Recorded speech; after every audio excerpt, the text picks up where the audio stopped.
The help was never meant to be heard, let alone remembered. At least that's how it felt inside the Whitmore estate, nestled on a quiet corner of Manhattan's Upper East Side. The chandeliers glistened with quiet arrogance, and the marble floors reflected everything except the lives of those who scrubbed them clean. Naomi Fields moved like a ghost between the rooms, not quite seen, not quite absent. Every morning at 5 o'clock a.m. sharp, she tied back her dark curls, pressed her uniform flat, and walked the halls with practiced silence.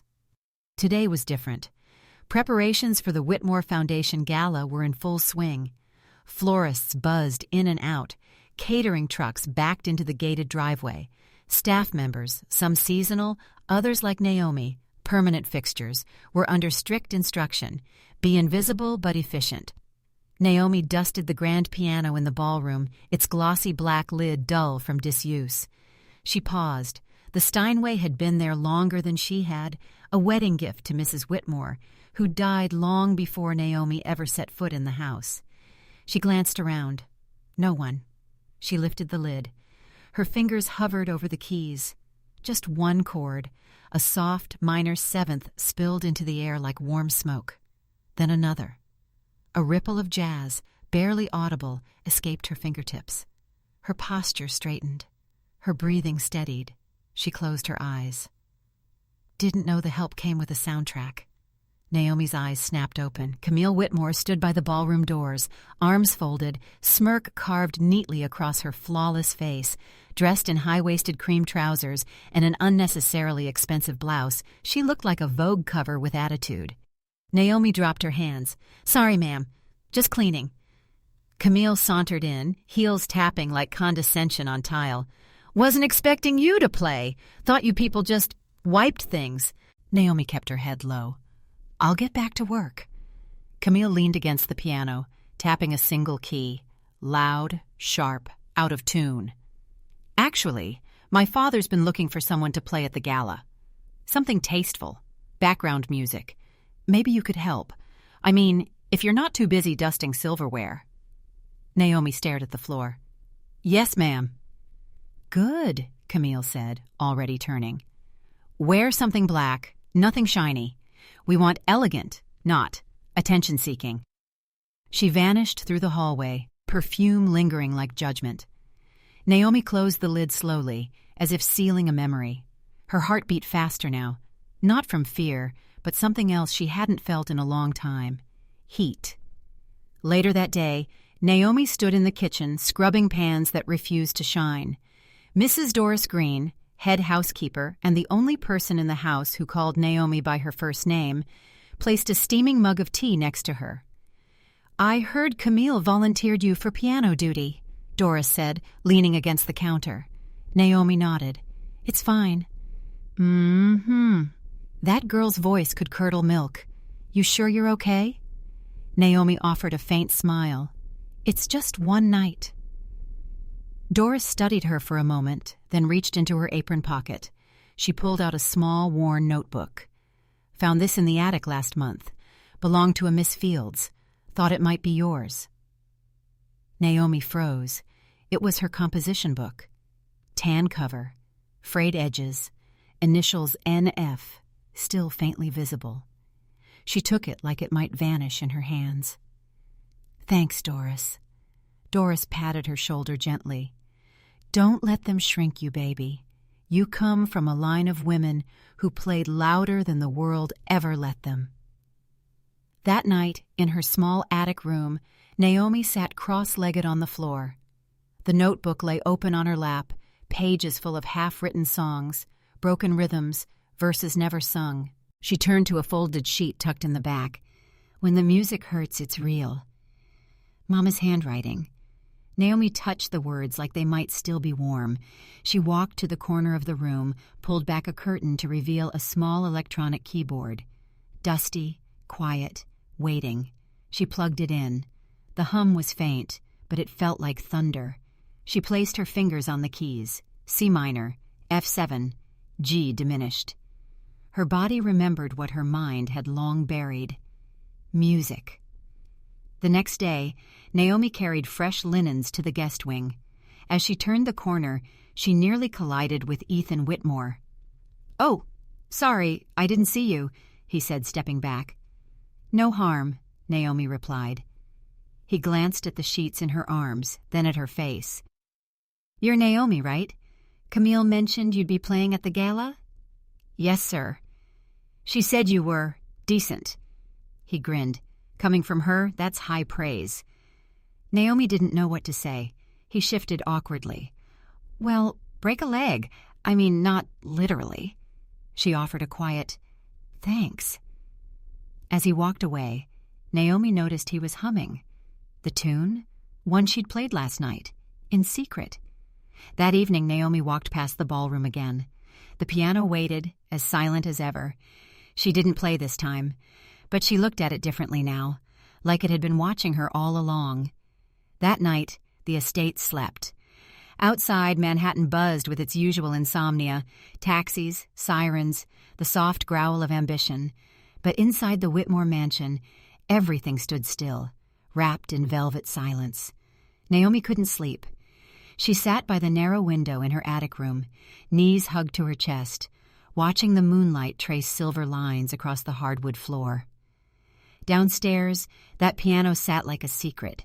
She couldn't stop thinking about Camille's smirk, about the way Ethan had hummed that tune, about Doris's words, "Don't let them shrink you." At 1:42 a.m., Naomi stood up, barefoot. She moved like she did every morning, quiet, intentional, a shadow through familiar halls. She reached the ballroom. The curtains were drawn, the chandeliers dimmed, but moonlight spilled through the skylight above, casting a soft glow across the Steinway. She opened the lid. The keys gleamed like ivory teeth. She exhaled and played. No warm-up, no hesitation. The opening chords floated out like a breath held too long. Minor progressions turned into flowing jazz arpeggios. A melody she hadn't touched in years rose like smoke from memory. Each note came with a face, a flash, a feeling. Mama laughing on the porch, rain hitting the tin roof in Harlem, a spotlight at age 10 inside Carnegie Hall. Applause, real applause. Then, the hospital bed, silence, a closed casket, no more music, until now. Naomi didn't hear the footsteps, didn't see the shadow by the ballroom door. Ethan stood in the hallway, arms folded, leaning quietly against the frame, listening. He didn't move, didn't want to break the spell. When she finished, Naomi sat still, hands resting on the keys. She didn't cry, but she didn't smile either. She just breathed, as if breathing was something new. The next morning, as Naomi passed through the main hallway with a silver tray, Camille intercepted her. "Father wants to speak to you, now."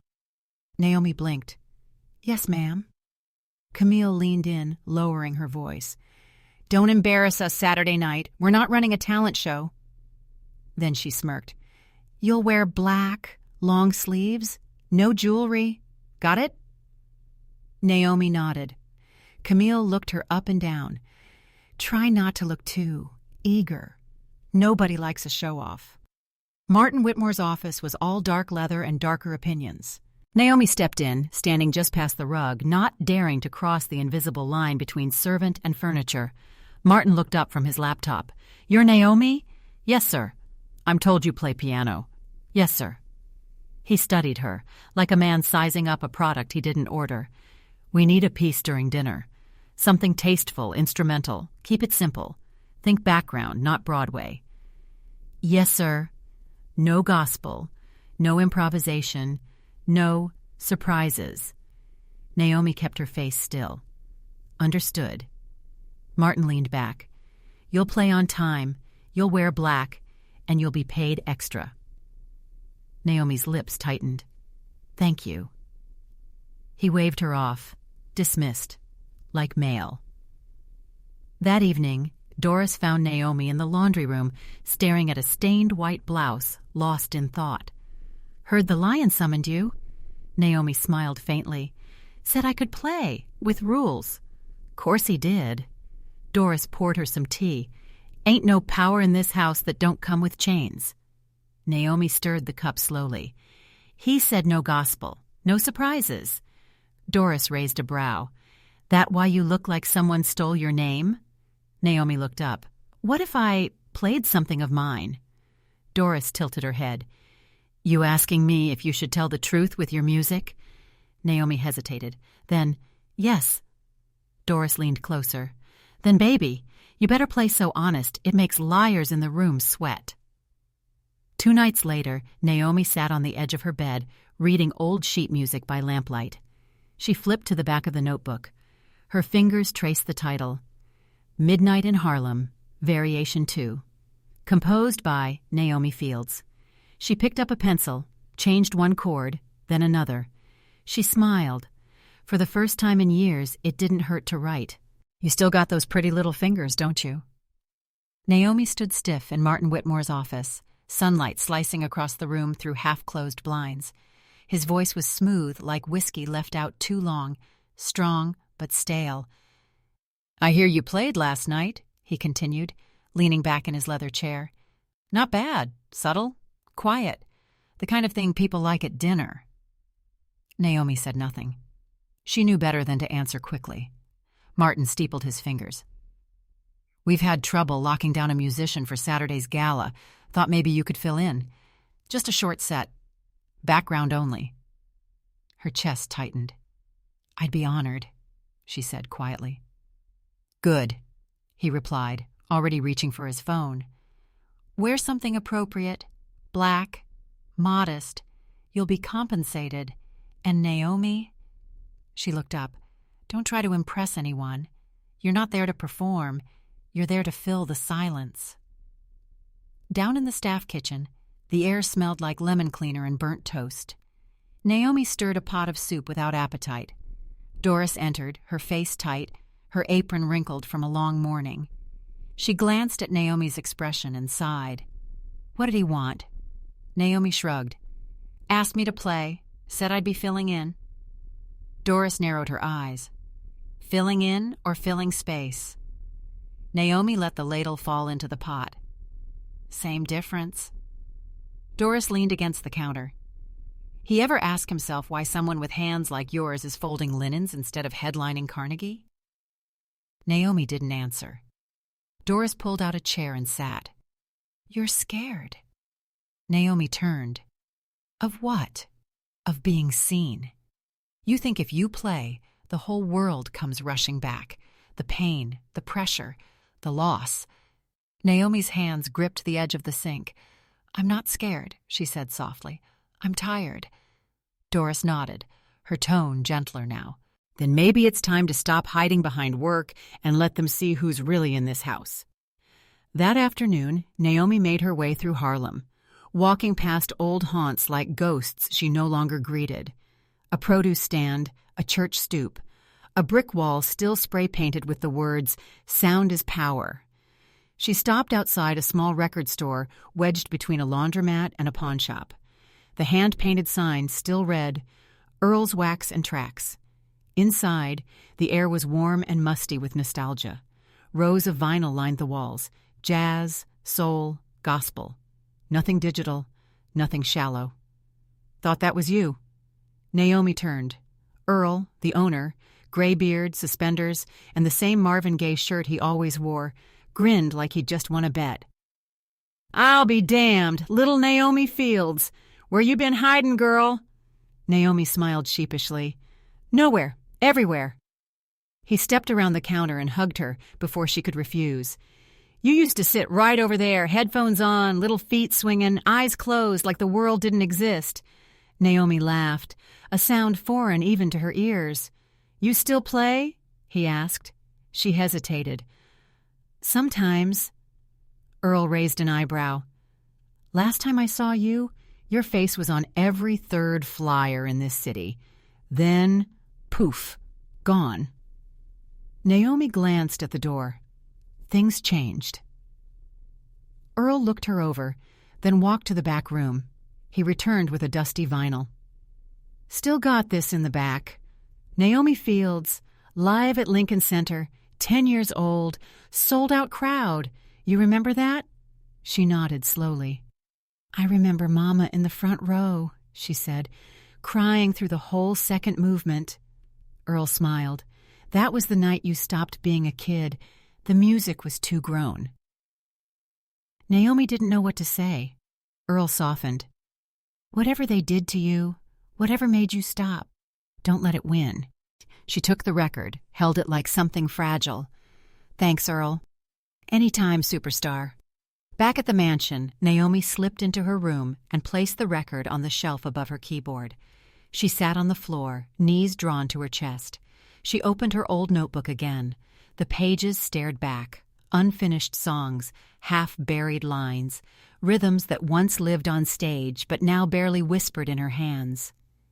Then she saw it. A torn scrap tucked deep inside the binding. A note. Mama's words, faded but clear. "If they make you play your truth, no matter who's listening."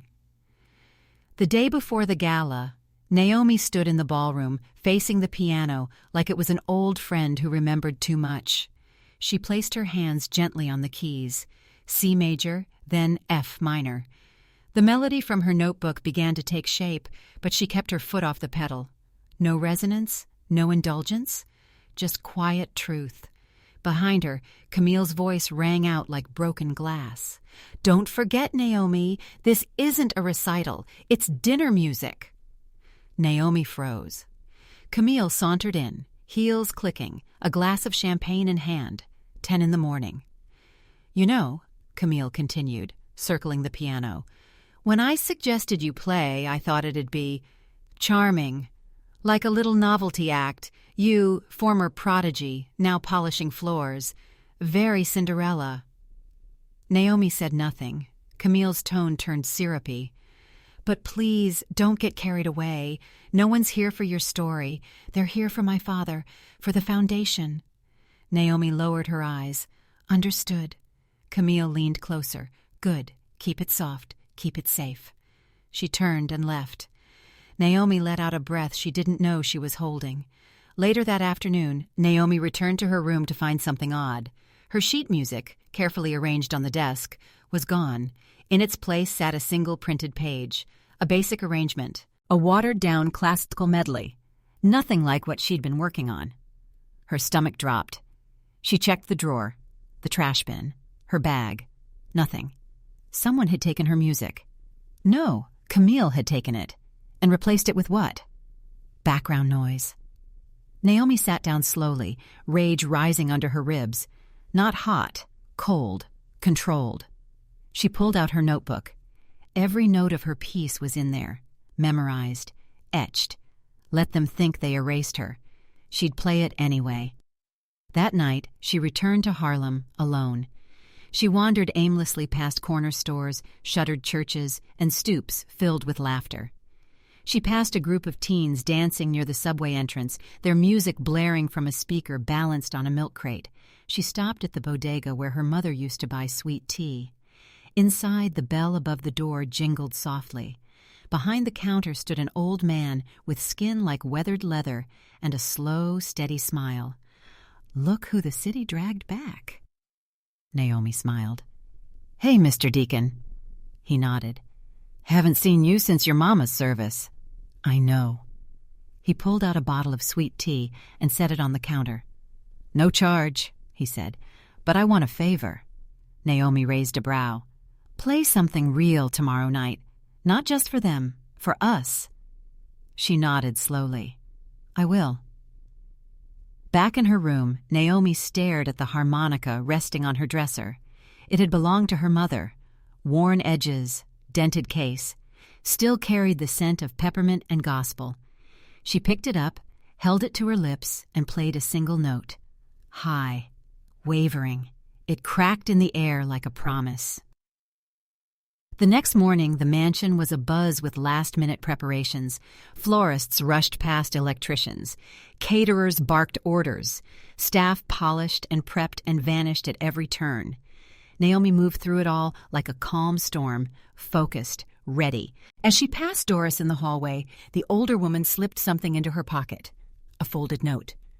Whatever happens tonight, remember, you got music in your blood, and that blood don't run scared. In the ballroom, the Steinway waited, black, gleaming, untouched. Naomi placed her hands on the keys and closed her eyes. No fear, only sound. Every key she touched pulled another memory from the shadows.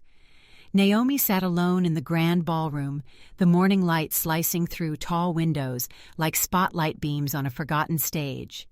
The Steinway stood open before her, as expectant and solemn as a confession booth. She had an hour before anyone else arrived. Her fingers found their place, no sheet music needed. The opening chords of her piece, Midnight in Harlem, Variation 2, rose into the air soft and bittersweet. It was hers, all hers. She wasn't performing, she was remembering. Somewhere between the second and third verse, a floorboard creaked behind her. She stopped. "Don't let me interrupt." The voice was calm, male, unfamiliar. Naomi turned quickly. A tall man in his mid-40s stood just inside the doorway, dressed not in a tux like the staff or a suit like the guests, but in slacks and a charcoal sport coat, wire-rimmed glasses, curly brown hair tinged with silver, eyes that watched too closely. "I'm sorry," Naomi said, rising instinctively. "No need," he replied, holding up a hand. "Please continue. That was beautiful." Naomi didn't move. "I'm David Klein," he said, offering a smile. "Music columnist, The Atlantic. I'm here to cover the gala." Naomi nodded politely. "Nice to meet you." David stepped further into the room, slow and careful. "You composed that yourself?" Naomi hesitated. "Yes." His brow lifted, impressed. "Not many people can play like that. Even fewer can write like that." Naomi said nothing. David tilted his head. "You've performed publicly before?" She avoided his gaze. "A long time ago." Something in his eyes shifted. Recognition, curiosity sharpened. "I'd love to hear the rest of that piece," he said. Naomi glanced toward the hallway. "I'm not supposed to be rehearsing right now," she said. "The family prefers quiet." David raised both hands, stepping back. "Understood. But for what it's worth, I think you've got something worth breaking the rules for." Then he left, just as quietly as he'd come. Later that day, Naomi returned to her room to prepare for the final rehearsal. As she opened her door, something felt off. The air inside wasn't still. Her eyes darted to the desk. Her sheet music notebook lay closed, neatly aligned in a way she never left it. She moved to it quickly. Pages flipped, every note still there. But she wasn't imagining it. Someone had been in her room. She checked her drawer. The original sheet music she'd rewritten. Gone. In its place, a pristine stack of printed pages, bland classical arrangements, clearly prepared by someone else. Her stomach sank. Camille. Of course it was Camille. Naomi picked up the new pages, flipping through them in silence. They were technically fine, proper, safe, soulless. She sat down slowly and pulled her original notebook back into her lap. They could steal the pages, but not the melody in her head. Downstairs, the gala setup was in full swing. Tuxedoed staff walked briskly across the main hall, setting up tables and adjusting floral arrangements taller than most people. Naomi slipped into the rehearsal quietly, dressed in black slacks and a high-neck blouse. Camille's instructions followed to the letter. She sat at the piano and played only what was on the printed pages. No flourishes, no improvisation, just enough to keep suspicion low. Camille stood off to the side, arms folded, watching with eyes like scalpels. When Naomi finished, Camille approached. "Much better," she said. "See? You don't need to be flashy to be tolerable." Naomi offered a small nod, holding her tongue like a lifeline. Behind Camille, Ethan frowned. He stepped forward when his sister walked away. "That wasn't the same piece you played the other night," he said quietly. Naomi didn't answer. "Did she make you change it?" Naomi gave him a warning glance. "It's fine." "No," Ethan replied. "It's not." Outside, the afternoon faded into gold and then into gray. Naomi walked through the back garden, seeking quiet before the storm. She found a bench beneath a sprawling oak tree and sat, notebook in hand. She flipped to the last page, the last line. "Let them hear you, even if they don't want to listen." She read it over and over, then tore it out, folded it carefully, and slipped it into her pocket. That evening, Naomi found herself in the staff kitchen again, stirring a pot of lentil stew without really seeing it. The voices around her faded. Laughter, footsteps, distant orders from the event manager. It all blurred beneath the weight of one question. Should I play it anyway? Doris entered, her gait slower than usual. She poured herself a cup of coffee and leaned against the counter beside Naomi. "You look like a woman sitting on a secret." Naomi didn't look up. "What if I do?" Doris sipped. "Then you got two options. Carry it till it rots, or let it out and see who flinches." Naomi let the ladle sink into the pot. "They replaced my sheet music, took what I wrote." Doris nodded slowly. "But not what you remember." Naomi looked at her. "You've heard me play before?" she asked. Doris smiled, the kind that hid a whole lifetime of knowing. "I heard your mama play, in a little church on 134th. You were still in pigtails, humming along like you already knew the chords." Naomi blinked. "She always had her eyes on you," Doris added. "Said you had God in your fingertips." Naomi laughed once, dry, broken. "I don't know if God's still there." Doris placed a hand on hers. "Maybe not for them, but you got a whole storm waiting inside." Later that night, David Klein sat in a corner booth at a small jazz cafe near Central Park, flipping through his notes on the Gala. Nothing about it felt newsworthy, except her, Naomi. He tapped his pen against the page, then typed her name into his phone. Naomi Fields, piano. Search results loaded slowly. But then, articles, old clips. A viral video from 2011. 10-year-old prodigy stuns Carnegie Hall. He clicked. There she was.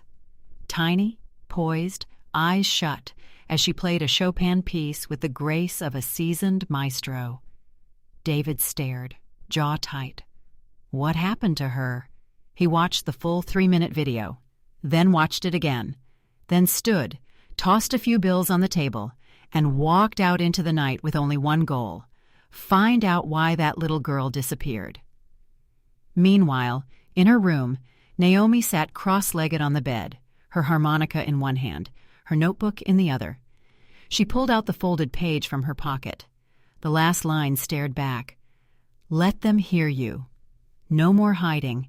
She picked up a pencil, flipped to a blank page, and began rewriting the entire composition, from memory, line by line, note by note, not just to reclaim it, but to prove she never lost it. The next morning, just before the final Gala prep meeting, Camille entered Naomi's room without knocking. "Just checking to make sure you're ready," she said, eyes scanning the desk. Naomi had already hidden the new sheet under her mattress. "I am," she replied calmly. Camille paused, gaze narrowing. "You're not planning to pull anything dramatic, are you?" Naomi shook her head. "Good," Camille said, smoothing her blouse. "Remember, you're here to serve the event, not yourself." She turned to leave, stopped, then added, "People like you don't get second chances." The door clicked shut. Naomi stood still for a moment, then reached under the mattress and pulled out the fresh composition. She folded it carefully, tucked it into the lining of her blouse, and whispered, "We'll see about that." The silence after the last note was louder than any applause. When the gala began, the Whitmore ballroom resembled a gilded stage. Crystal chandeliers dripping light, white-gloved waitstaff circulating among guests in gowns and tuxedos, and a hush that meant control. Naomi stood behind the velvet curtain, heart pounding, her fingers trembling as she smoothed her black blouse. It was safe, simple, exactly what Camille wanted. Across the room, Martin delivered a speech so polished it could have been read off a cue card carved in marble. He spoke of philanthropy, unity, community, his words flowing outward while inward he surveyed the crowd with the detached curiosity of a banker. Naomi waited. Her cue came. The orchestra finished its opening chords, and a pairing of young violinists took the stage. With trembling resolve, Naomi slid onto the Steinway bench, taking care not to pinch her fingers. She looked out briefly. The audience's polite smiles twisted into confused expressions as she raised her hands. Ready, not timid. Her fingers grazed the keys. She could play safe. She could follow Camille's script. She could perform the watered-down arrangement. But something deeper whispered within her. She closed her eyes. Her hands began, not with the safe medley, but with the first line of her own composition, Midnight in Harlem, Variation 2. A melody born from memory and soulful protest. The silent swirl of jazz and classical chords rose gently at first, then grew, firmly tracing arcs of emotion, nostalgia, grief, hope, defiance. First a stunned hush, then a quiet gasp, then tears, hidden in corners, wiping silently. In the front rows, the low murmur of awe. Naomi never looked up. She played, not for attention, not for spectacle, but for truth. When the final note faded, the room remained still for a heartbeat, and then a single clap, then another, and another. The hush collapsed into thunderous, tear-filled applause. On stage, Naomi sat rigid. Then, from the back row, a familiar voice spoke. "That's my student." Naomi's eyes opened slowly. Ray Baxter, older, fragile in a wheelchair, yet eyes shining like the day he first heard her play, rose from his seat. Draped in dignity and pride, his presence reframed Naomi's world. In that flash, the ballroom pulsed not with extravagance, but with humanity. David Klein stood near the edge of the stage, camera poised, capturing every moment. His eyes met Naomi's for a second, nodding. Recognition, respect, validation. And as the room erupted into a standing ovation, Naomi felt something shift. For the first time in 15 years, she was seen. Camille stood frozen by the bar, her champagne glass half raised, eyes wide with disbelief. This wasn't background music. This was a spotlight she hadn't approved. Across the room, Martin's jaw tightened, his carefully composed smile faltering. He clapped, but slowly, reluctantly, each clap a calculated performance, not praise. Naomi rose from the bench, heart racing. Her hands still trembled, not from fear, but from release. She stepped back from the piano. Ray Baxter motioned for her.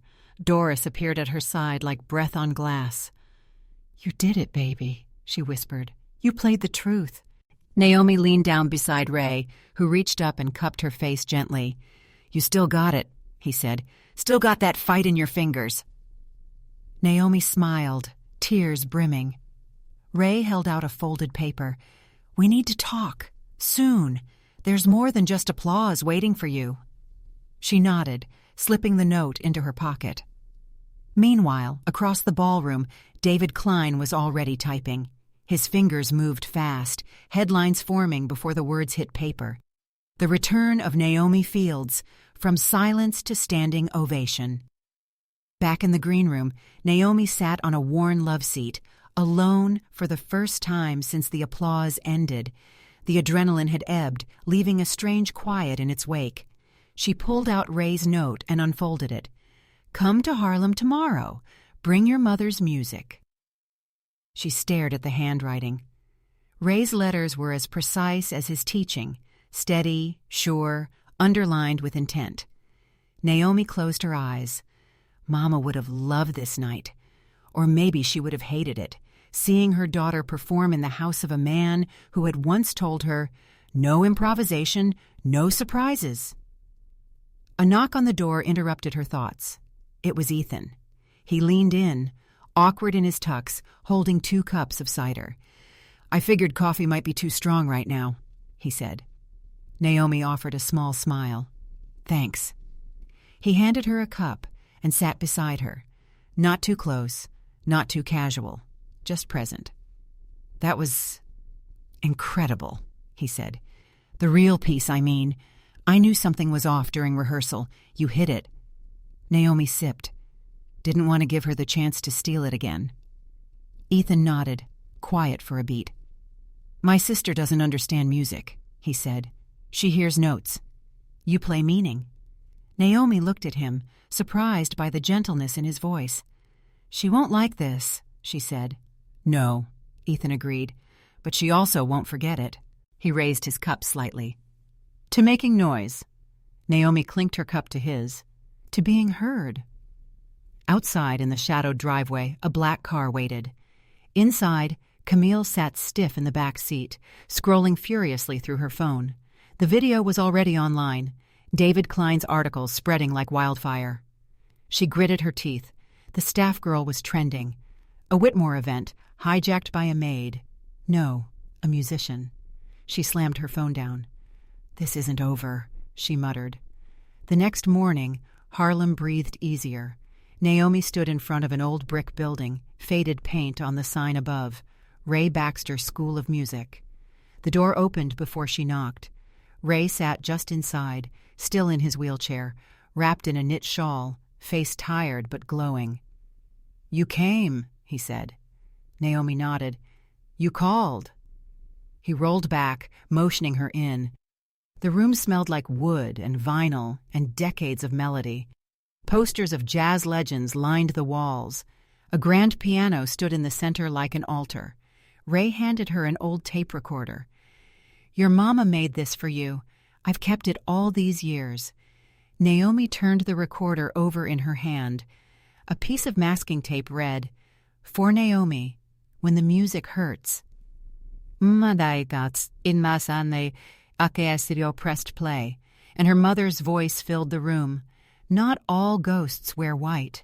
Some come dressed in regret. Naomi sat alone on a bench outside the Ray Baxter School of Music. The morning air was crisp, Harlem waking slow and steady around her, vendors setting up carts, kids chasing soccer balls through cracked sidewalks, horns honking like ritual. In her hands, the old tape recorder, she pressed play again. If you're listening to this, baby, I guess I'm not there to say it in person. Her mother's voice was soft, breathy but clear. Music hurts sometimes. It stretches you, makes you remember things you'd rather forget. But if you keep playing, if you let it burn through you, it'll show you who you are. Don't let this world silence you, Naomi. Naomi closed her eyes, tears slipping down.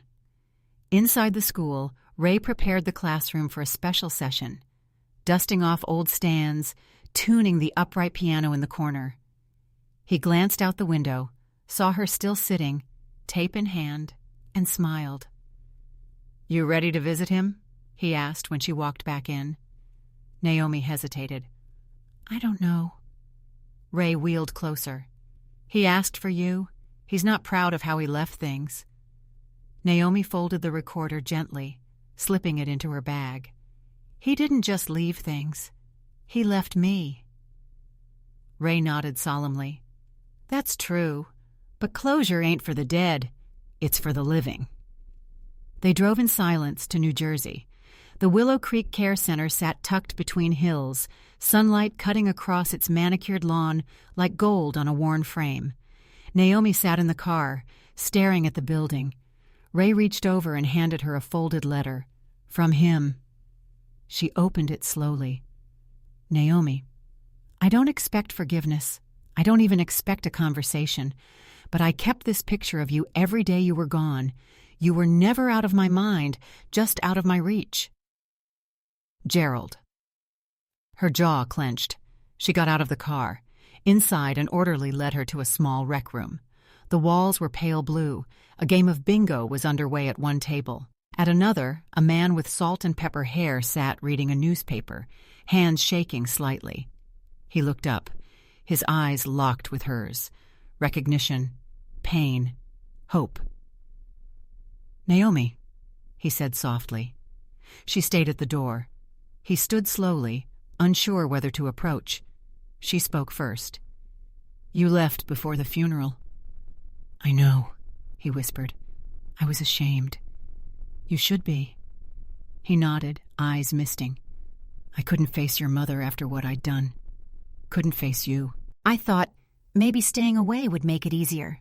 "It didn't," Naomi replied. A long silence. Then he reached into his jacket and pulled out a small velvet pouch. He placed it on the table between them. Naomi opened it. Inside, her mother's harmonica, still worn, still cool, still humming with memory. "She told me to give it to you if anything ever happened to her," Gerald said. "I kept it too long." Naomi picked it up, held it in both hands like a prayer. "I never stopped hearing your music," he said. "Not once." She looked at him and for the first time saw not the man who ran, but the man who broke. Maybe that was enough. Maybe not. But it was something. Back in Harlem, Naomi stood in front of her childhood home. The windows were boarded now, the porch steps cracked, but the bones of it still stood, weathered and stubborn, like the music that once lived inside. She stepped onto the porch, harmonica still in hand.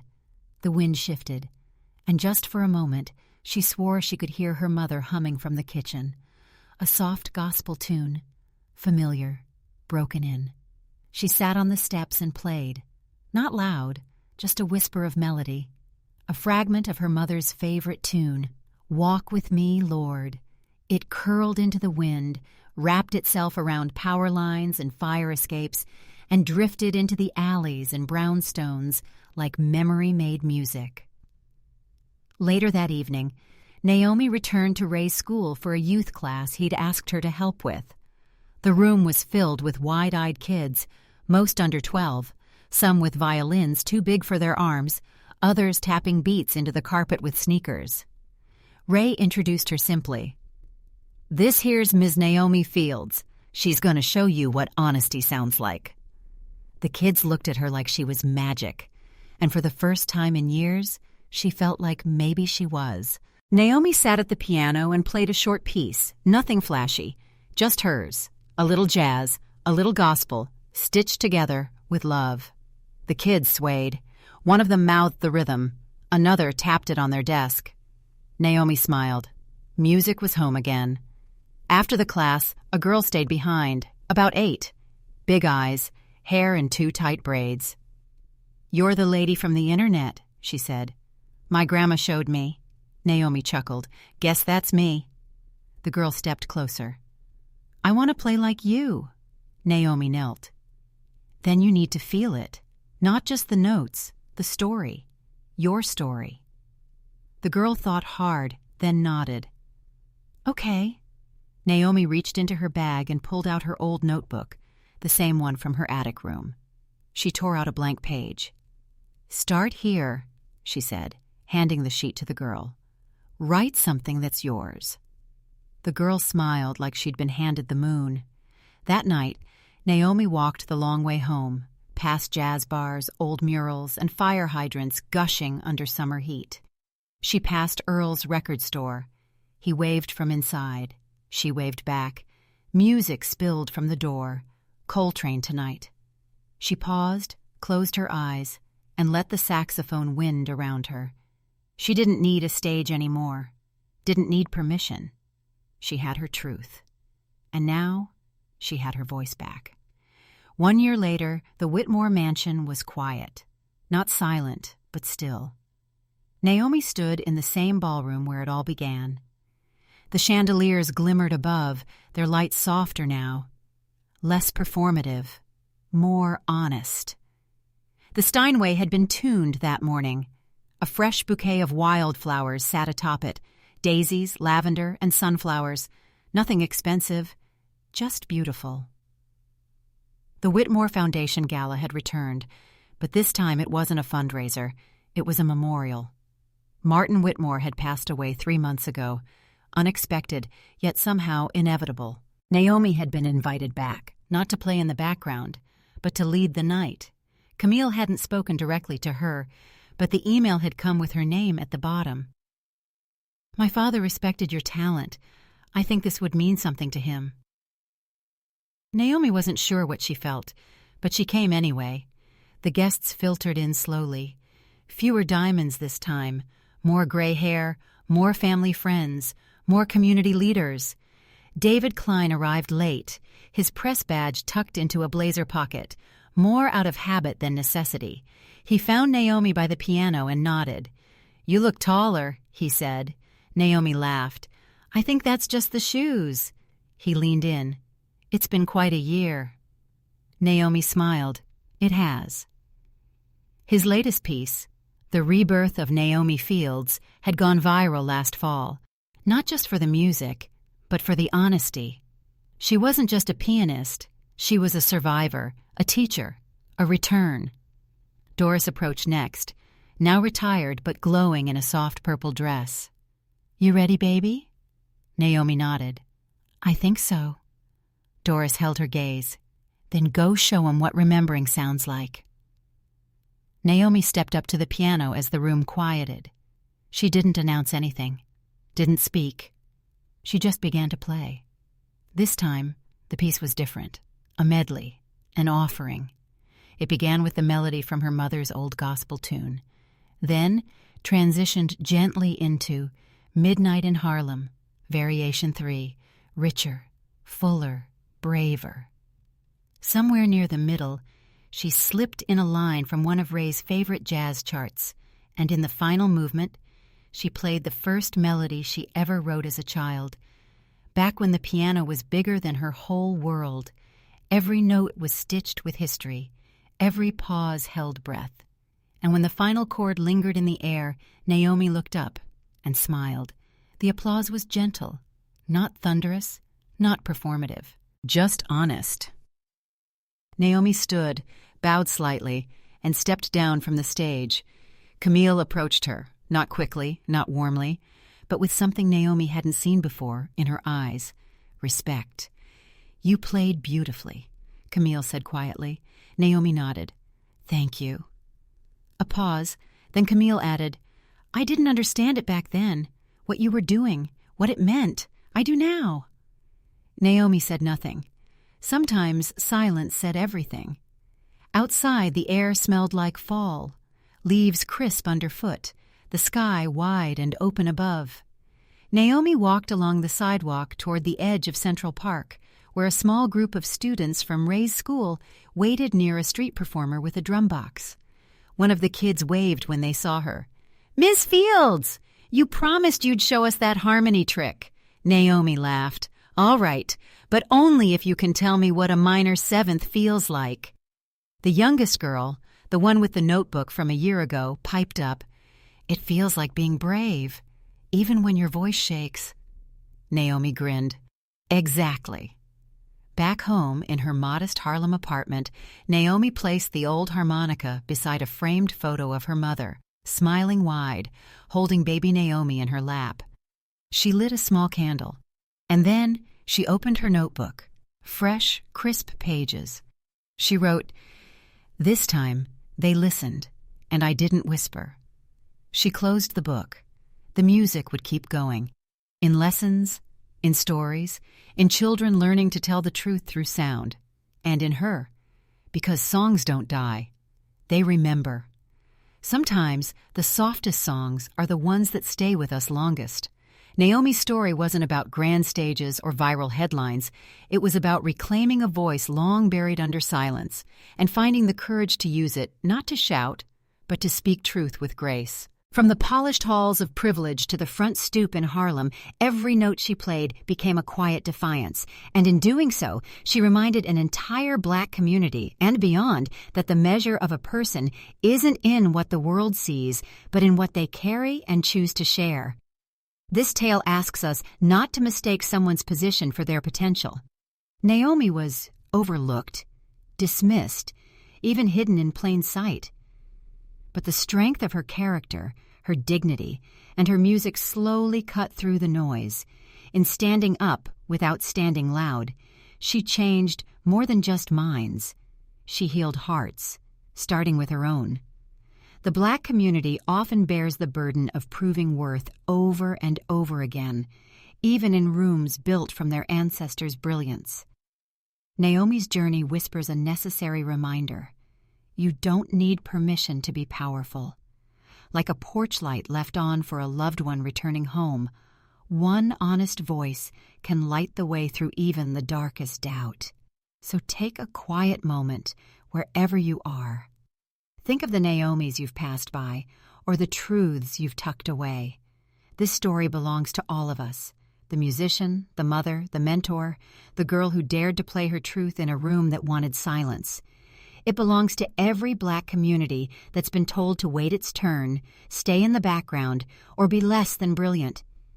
If this story moved you, consider sharing it with someone who might be quietly waiting for a sign to speak up, to remember who they are, or simply to be seen. Because sometimes, justice starts with a single note remembered.